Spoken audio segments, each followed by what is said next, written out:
I got a finger and a finger. So, hi, Irresistible. Hi, it's nice to see you. Hi. Hi, those of you on YouTube. It is a good day today. Happy Resurrection Sunday to you all. I am Les Farley. My wife Grace and I are the founding and senior pastors of this house. And if those of you with us wouldn't mind, check in on your social media of choice. We've had several people that just continually do that, and I appreciate it because it is an advertising. It is something that you can help us do.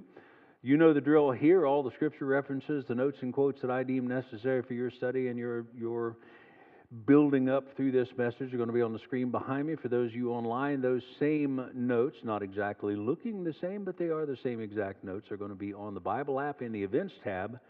And this morning, sometime just shortly before 7 o'clock, I posted a link on Irresistible's Facebook page that will take you directly to all of the scriptures, the notes, and the quotes and things. That way it keeps you from having to search for us. And it's time to get going. It's Resurrection Sunday, right? When I was, let's see, my doctor keeps telling me I'm a man my age. So when I was much younger, I liked to watch football. I stopped watching NFL when they started kneeling for the anthem because they just tick me off, and I'm not going to do it. They've yet to make a house payment for me, so I didn't feel like I had to spend 4 hours or 8 hours or 22 hours every weekend watching games. But back when I did watch it, there was this one quarterback, Joe Montana. Those of you old people probably recognize his name. Joe Montana was quarterback of the San Francisco 49ers. And the San Francisco 49ers occupy a place that for many, many people are where the Pittsburgh Steelers are today. But back then, everybody loved to hate the San Francisco 49ers. Now, the problem with it was, or the interesting thing about it was, they loved Joe Montana. He was the quarterback, but he was also one of the ones that, here's some of the stats. He led 31 fourth quarter comebacks for wins during his career. No matter how many points they were down, if they were down in the fourth quarter, he would rally that team and he would bring back 31 times in his career. He did that and beat many of our favorite teams when he was at it. People all loved him. They hated the 49ers, but they loved him. And back then, and I thought about it when I was putting this together, back then it was like, when I was younger, there were a lot of quarterbacks that occupied that position. There were a lot of teams that had quarterbacks that could do things like that. Now, let me tell you how old I am. I'll start out with one that you might recognize, Tom Brady. He led more comebacks than even Joe Montana did. Fourth quarter, last minute touchdowns to win the games. How about this one? Peyton Manning. He's more than the nationwide spokesman.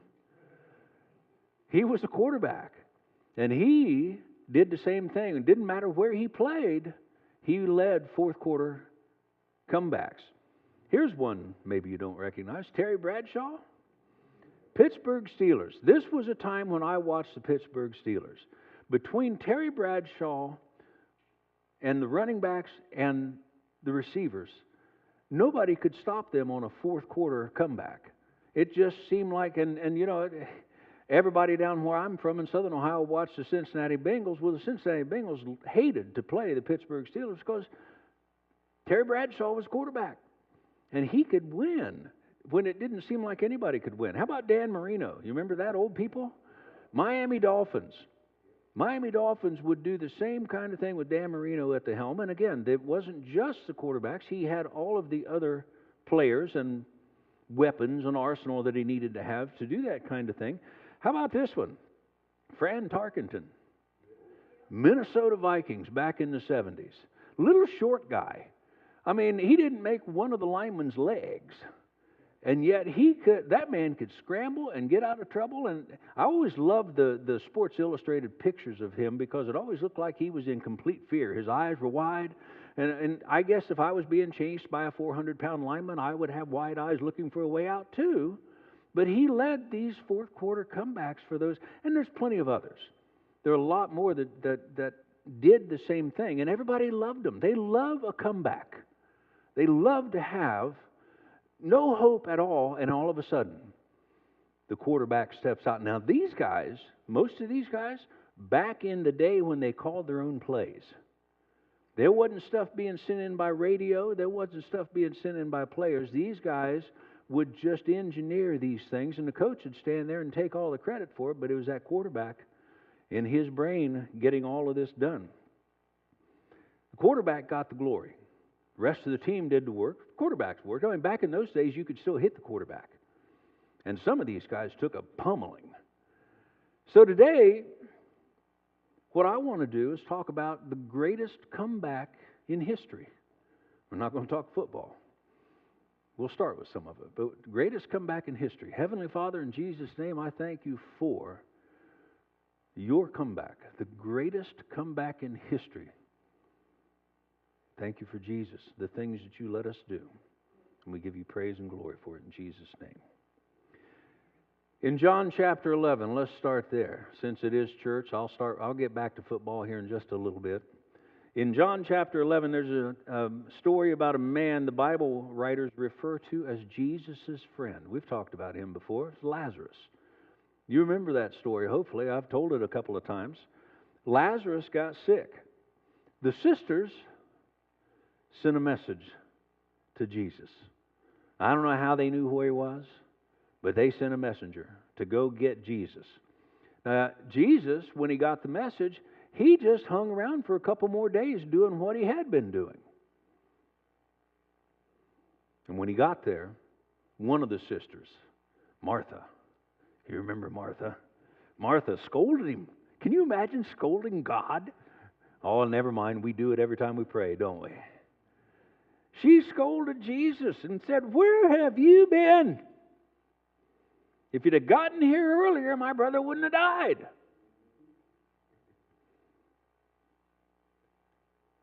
At that point, I'm thinking she probably ought to be glad I'm not Jesus. But here's what she did. She hedged her bet. She yelled at him, told him he was late, but then she hedged her bet. And she said, "But I still believe that all you have to do is ask God for me. You talk to your God for me, and He'll do what I ask." There's some faith in that, right? Jesus' response is classic. In verse 23, John 11, verse 23, he says, "Your brother will rise again." How's that help me today, Jesus?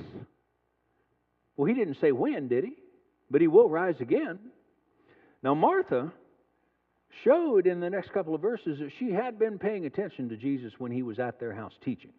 Because in verse 24, Martha said, "He will rise when everyone else rises at the last day." And I read that and I thought, but can you hear the unspoken question? But what about today, Jesus?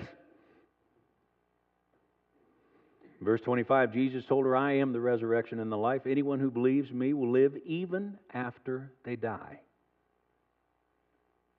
And to prove the point, he went out to the graveyard and called Lazarus' body out of the grave. Proved his point. Now, we all know that everybody's got to die, right? I mean, our spirits are eternal, but our bodies aren't. So Lazarus, at some other point, had to die, but not today. Today, he walked out of the grave. My point in the whole thing is, bless you, Sports Illustrated, back when it used to be a sports magazine, November of 2001, listed the greatest comeback kings of all time. And there were the normal people and things on it. And I think it was the top 20 comebacks. And they had Joe Montana, they had Dan Marino, they had a lot of them. But number one, the writer wrote, number one comeback king of all time is Jesus Christ. Sports Illustrated. That'd be like somebody from CBS saying Jesus is Lord.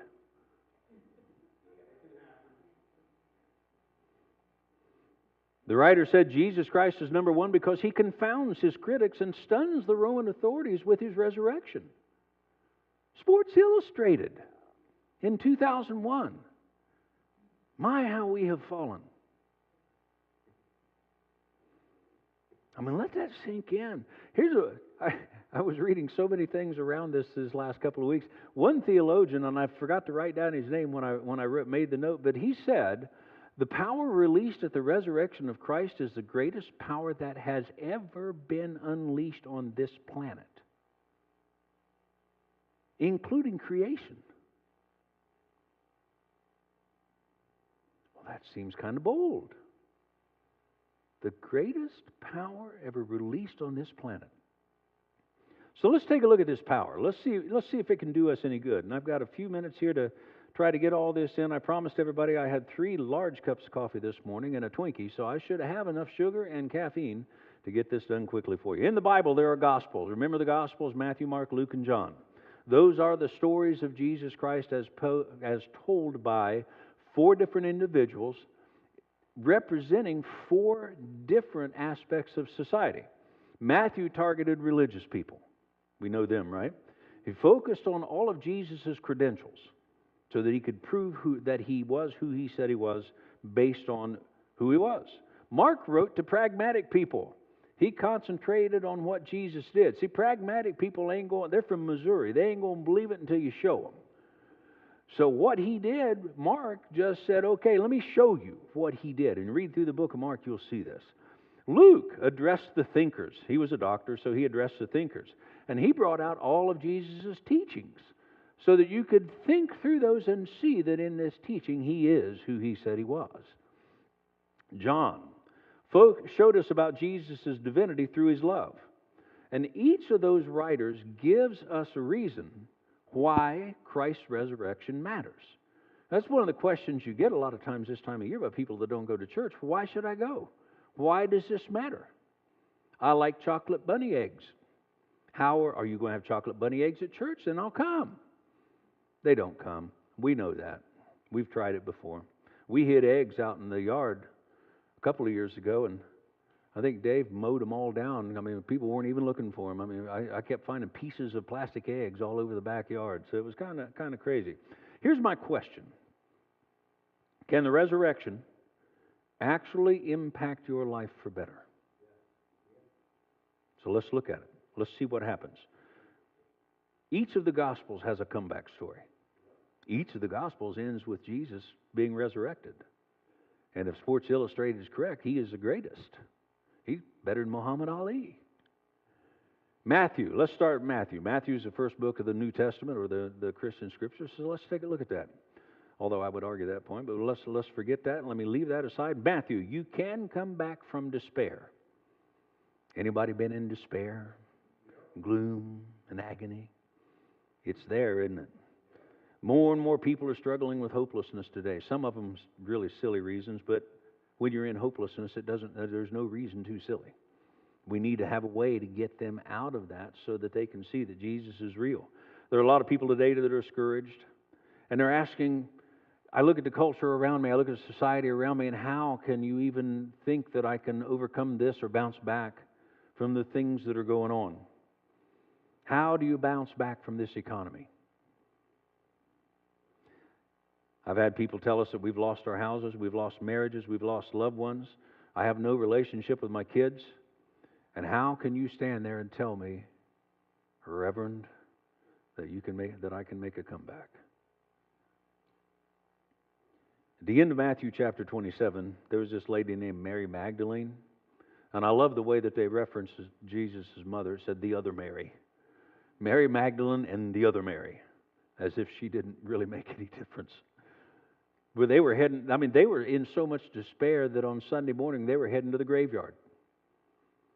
Now, I don't know if you've ever had a picnic lunch in a graveyard before, or breakfast, but it's quiet at least, usually. But that's all they could think to do. Jesus is dead. Her son is dead. They put him in the grave. Now they need to go back and open the grave and prepare him for burial. So they're headed to the graveyard. They're totally hopeless. They're filled with despair. They've got all the spices. They've got all the stuff they need to do because they fully expect that his body is in the grave. And in Matthew 28, we'll look at verses 1 and 2 first. Early on Sunday, and some of the things say morning, but again, as the new day was dawning, Mary Magdalene and that other Mary went out to visit the tomb. And verse 2 said, suddenly there was a great earthquake, for an angel of the Lord came down from heaven and rolled aside the stone and sat on it. I'd have loved to have seen that. I mean, can you see him smiling? And in verse 5 it said, the angel spoke to the women and said, don't be afraid. I know you're looking for Jesus who was crucified. And look at verse 6. He isn't here. He's risen from the dead, just as he said would happen. That had to be the most confused. I mean, they'd heard him say that, but do you think they thought it would be actual, real? He's not in the grave. And those words are the reason that 2.5 billion people around the world are gathered this weekend to celebrate and worship Jesus Christ. 2.5 billion of us. There's almost as many of us as there is of them.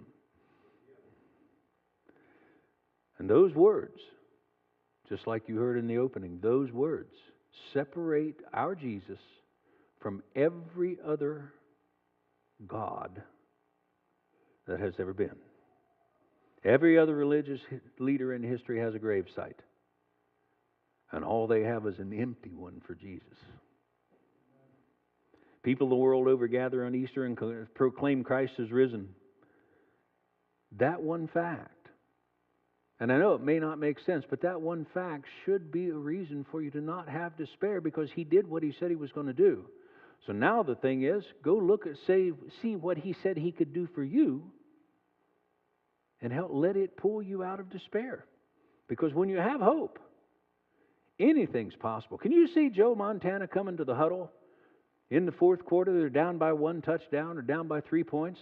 And he gathers the guy back in the days when they used to huddle because they didn't have radios in their helmets.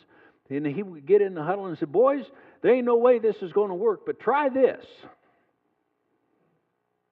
We might just surprise them. Pretty sure you probably never heard that out of him. He would just say with all the confidence in the world, we can beat them. We're going to do this. Mark, the book of Mark, tells you that you can come back from defeat. Do you remember Peter? I mean, I know you're not that old, but do you remember the stories of Peter? You remember how bad Peter failed? I mean, can you, I shouldn't say it, can you even comprehend looking at the Messiah face to face and promise something that you know you wouldn't do? Peter's the one that said, hey, look, all these other disciples, they're wimps. They're lightweights. I will stick with you through thick and thin, through death if necessary. I got your back, Jesus. I'll be there. Except, here's where I need Morgan Freeman's voice, except Peter wasn't there. Peter left. Peter ran away. Peter went fishing. The bass were biting. He left Jesus when Jesus needed him the most. Now, can you see Peter a couple of days later when he hears from Mary and the other Mary? Jesus isn't there. He's alive. And his reaction to that was to run away again. Oh, crap. I'm in for it now. Now, if you're Peter, you got to question whether that's good news or whether you're in for the woodshed. And to show just exactly how Jesus dealt with it, I want to show you the two most encouraging words that I think are in the Gospel of Mark. It's right at the end of it, Mark 16, verse 7. The angel is talking to the women. And he says, now go tell his disciples, including Peter. Wherever Peter is, go find him and tell him that Jesus is going ahead of you into Galilee and you will see him there, including Peter. Jesus didn't forget him. God didn't forget him. And they made sure that the angel told the women to tell him This is where he's going to be. Tell them all, but don't forget Peter. Tell everybody, but don't forget Peter. And all that did was tell Peter that Jesus still loved him. It told him that he's got a future. And it told him that he still matters. And that's all we're looking for today, isn't it? To feel like we matter. Christ's resurrection means that no matter what our past is, nothing's unforgivable. What Jesus did for Peter, He's ready to do for each of us at any given point. And I will tell you this, you better get used to 1 John 1:9, because we all mess up and we all need to go to Him and ask for forgiveness. And the times we really mess up is when we think we can outrun Him. You can come back from defeat. Luke, the book of Luke, the doctor, you can come back from doubt. Luke taught people that no matter how much you doubt who Jesus is and what Jesus did, He's greater than that doubt, greater than you can ever imagine. Luke is written to the thinkers, the skeptics, and we all know skeptics, right? I mean, is it just me? Seems like I know a lot of skeptics. But we know people that tell you, you could be golfing this morning. You don't need to be wasting your time on Easter going to church. So here's how Luke, through all of the different eyewitnesses, this is how Luke recorded the graveyard visit. This is Luke 24, the last part of verse 5, first part of verse 6.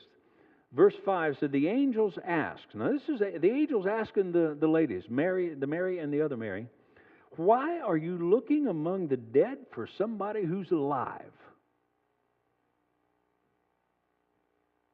That's like a 2-by-4 upside the head, isn't it? They knew He said, I will rise again. And the angel very pointed, why are you looking for Him here? This is a place for dead people. In verse 6 it said, He isn't here, He's risen from the dead. As if He didn't get that point across before. He had to be very pointed with them and tell them. And if you're new to this church thing, you might be surprised to find that there are people all around you that have that kind of feeling about, why am I even here? None of this ever matters. I never see anything. I mean, there are people around us in here that used to be into religion.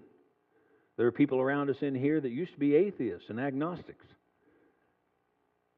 There's a couple of us old heathens in here.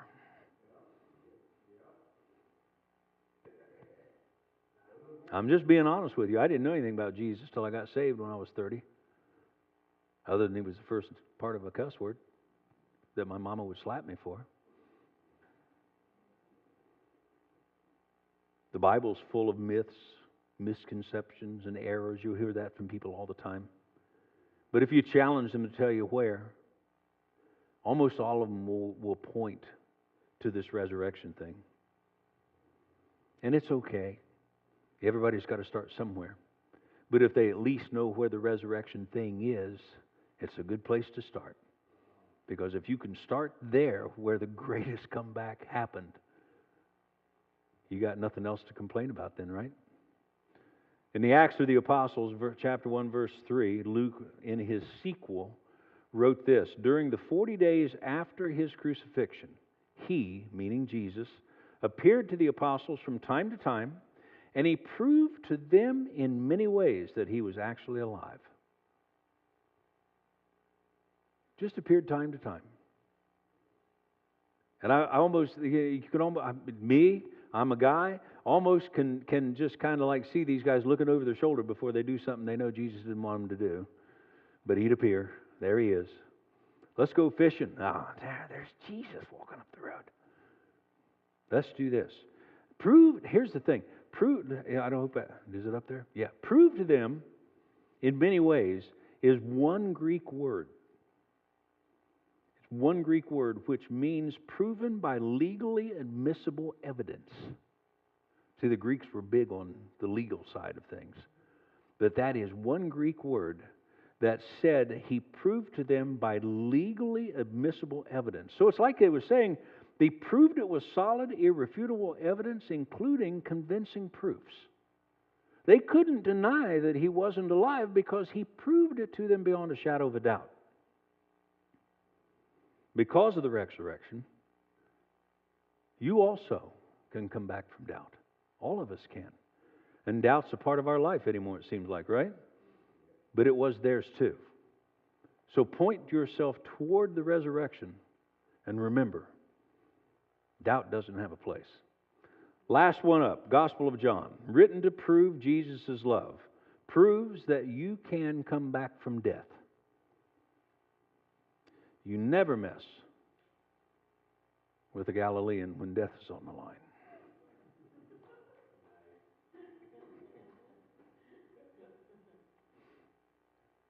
There's an old joke I had written down, and I didn't know where I was going to put it, and I looked at this and I thought, I never engineer a joke in, but this might be a good place to do it.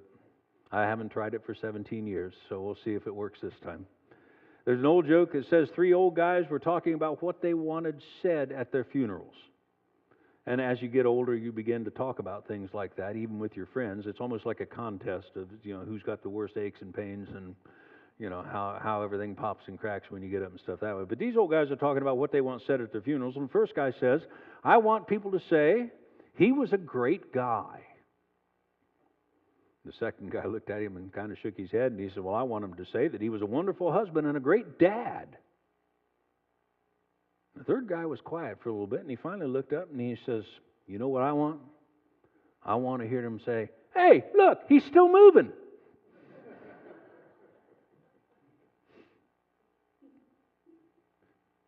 Life after death. Life after death might seem like a fantasy, and a lot of people think that. And a lot of people don't believe that Jesus is alive today. That's all our job is to convince them to research it on their own. Not to push them into it, not to pull them into it, but have it research it on their own. In John 11, we were already there, but Jesus told Martha, He said, I am the resurrection and the life, and anyone who believes in me will live even after dying. And in verse 26, He said, everyone who lives in me and believes in me will never die. The real us, the spirit that lives in a human suit, will never die. We go on. And we have way too limited of an idea of what that might be like because we're stuck here in this realm. I've done many, many funerals over the years, and the one thing I tell people is do not lose hope. Because in that instant between dying and your spirit leaving your body, Jesus has got eternity to tell them and tell your loved ones and bring them into heaven with Him, just like He did the thief on the cross. Jesus said if you're connected to Him, because He lives forever, you also will live forever. So there's 2 sides to this. One with a cough and a dry throat.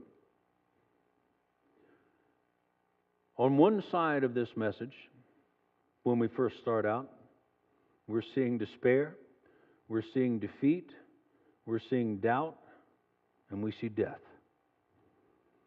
But on the other side of this, the other side of the resurrection, there's hope, there's life, there's forgiveness, and there's security. There's a knowing that you know. So no matter how you walked in here this morning, no matter how you found us, I believe there's a whole lot of things happening we have had such a hit on the website of people that are coming to look for truth. People are coming looking for hope. And I don't know. We're not advertising the website, but people are finding it. And I believe that's just God. I believe it's God doing it. And I want the same thing for our YouTube channel so that they can start hearing and seeing this hope that we have. But when you believe in Jesus, it's not a scripted type of a thing. It's not, and I've told you this many, many times, it's not every head bowed and every eye closed. It is just a believing in your heart that what He did and what I read in my Bible are true, and that He wants me living that kind of a life. And when you believe, guess what? He counts you as one of His. Now there's the old thing of saying, Father, I've sinned, and I understand that, and it's good that we get to that point. But the very first part of it that I read after the day of Pentecost was they believed in their heart. So believing in your heart, to me, is step number one. It's the most important that you can do. And then after that, dig into a Bible you understand and start understanding who He is and what He wants for you. So I am not going to do what I did last week and step away and just abandon Grace up here and say, oh, we forgot to turn off YouTube. I'm going to tell you guys that she can do what she wants, but for me, I'm going to step aside. I'm going to tell you thank you for joining us. I'm going to be off the platform, as far as preaching goes for a couple of weeks. James has, almost physically assaulted me, saying he has a message to give. So we decided to keep him from crying. We're going to get him go ahead and do a message, and he'll do that next week. And I forgot what to call I put it on, and you don't even remember either. Doggone it. Okay, James is going to talk about something next week. And then week after that, Pastor Sarah, we gave her to next week off since she had to go on vacation. I'll be up here playing music. I just get to be a spectator from that. So YouTube, good to see you guys. You guys, believe in your heart. Don't make her come down there. She would too. We're going to close out today with talking about one of the last things Jesus did for us when he was on the cross. And I wrote it down because I want it to make sense. You guys have seen my notebook before. I write a lot of stuff down in here. In Jesus' lifetime, the Holy Temple in Jerusalem was the center of Jewish life. The temple was the place where the animal sacrifices were carried out, the perfect lambs. In the temple, there was a veil that separated the Holy of Holies and it's called God's dwelling place on earth, and that separated them from the rest of the people. So there was a big drape in the temple, and the people were not allowed in. But the priest was allowed in once a year to make a sacrifice for the humans, for the mankind's sin. The veil is said to be somewhere near 60 feet. So if you went bowling from the beginning of that lane till you knocked the pins down, about 60 feet. So it was about 60 feet in length, 60 feet high. And it was approximately 4 inches thick. Now, it was made from the finest, the best twisted linens. Now, if you have a linen, and it is very fine, and when you twist it, it's very strong. And it was 4 inches thick, this temple, this veil. Again, that only the priest could go through. When Jesus was on the cross, he cried out in a loud voice. He gave up his spirit. And at that moment, the curtain was ripped from the top to the bottom. Now, I was doing some research to see if it was tattered on both sides or if it was just a split. I couldn't find the answer. I was curious. I don't know why, but I wanted to know. But anyway, it was split, and it fell to the floor. But what does that mean for us? What did Jesus do at that point when that happened? Well, it means we have forever access to the throne of God. We have an open avenue. We're not blocked or locked away where we can't walk up to the throne of God. We can't go see the presence of God. We have access to God now.